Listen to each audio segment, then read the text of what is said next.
There are genuine climate alarmists, but they're not in the same league as deniers. Deniers have conservative media outlets and control the Republican Party. Climate alarmists are largely ignored. Those who debunk climate change misinformation often face a dilemma. We're flooded with such a constant deluge of climate myths, where should we focus our efforts?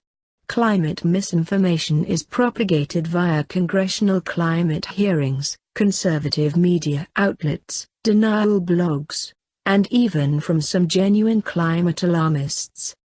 Specifically, there has recently been a debate as to whether Skeptical Science, a website with a database of climate myths and scientific debunkings, to which I'm a primary contributor, would be more useful and effective if it called out misinformation from alarmists, and if it eliminated or revised its climate misinformers page. There is some validity to these critiques, and in response, Skeptical Science is renaming the page Climate Misinformation by Source. But the site is run entirely by a team of international volunteers, and as such, opportunity costs must be considered.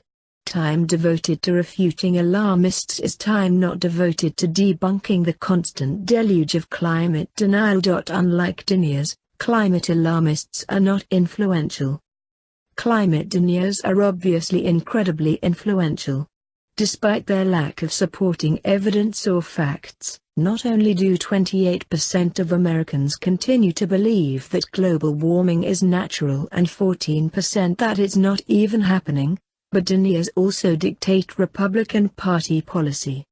Republican policymakers constantly invite deniers to testify in congressional hearings, including many of those featured on the Skeptical Science Misinformers page. There is no symmetry on the other side of the aisle. In those same congressional hearings, Democratic Party policymakers invite mainstream climate scientists to testify. Their party policy is based on the consensus of 97% of the climate science community. Ultimately, the issue boils down to a warped Overton window. The range of ideas tolerated in public discourse. In the real world, we have climate deniers on one extreme, alarmists on the other, and mainstream climate science in the middle. But the public discourse is warped. We instead have a heavy focus on climate denial among conservative media outlets and policymakers, a heavy focus on mainstream climate science among reputable media outlets and liberal policymakers, and the alarmists are largely ignored.